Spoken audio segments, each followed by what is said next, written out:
अस्सलाम वालेकुम। सुनो बलूचिस्तान के साथ मैं हूं आपके होस्ट लबरैन बलूच। जैसा कि आप सब जानते हैं कि बलूचिस्तान में 14 अगस्त की तैयारियां जोरों शोरों से चल रही हैं। हुकूमत बलूचिस्तान की तरफ से एक और खूबसूरत सा इकदाम, जहां पर आप देख रहे हैं कि बहुत से स्टूडेंट यहां पर वॉल चॉकिंग कर रहे हैं। अस्सलाम वालेकुम। वालेकुम सलाम।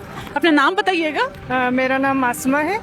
मासूमा, आप स्टूडेंट हैं या कोई काम वगैरह कर रही हैं? नहीं, मैं स्टूडेंट हूँ। मेरी जो ये 3rd सेमेस्टर है और ये मेरी दूसरी बार है कि मैं वॉल पेंटिंग में कंपटीशन लिया है मैंने। अच्छा, आप वॉल चॉकिंग में, आज वॉल चॉकिंग का हिस्सा है, जैसे गवर्नमेंट ऑफ बलूचिस्तान की तरफ से स्पेशली 14 अगस्त के लिए जो है ये इकदाम उठाए गए हैं, तो एज अ आर्टिस्ट आप इस इकदाम को कैसे सराहेंगे?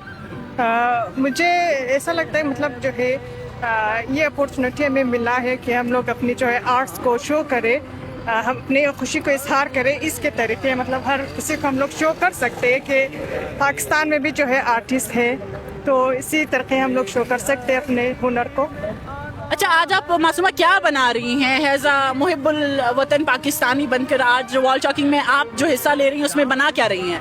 मैं आज जो है मीनार पाकिस्तान बना रही हूँ और इसके जो है पीछे है पाकिस्तान का मतलब झंडा है, तो मैं ये शो करूंगी कि ये जो है 14 अगस्त के लिए ही है ना। थैंक यू, बहुत बहुत शुक्रिया। जैसा कि आपने सुना कि अवाम भी यहाँ पर 14 अगस्त की सेलिब्रेशन में हमारा साथ दे रहे हैं, और आज की इस वॉल चॉकिंग में मौजूद तमाम यूथ इसी वजह से मौजूद है कि वो भी 14 अगस्त को सेलिब्रेट कर रहे हैं इंतहाई खुशी के साथ। सुनो बलूचिस्तान के साथ मुझे दीजिएगा इजाजत। अल्लाह हाफिज।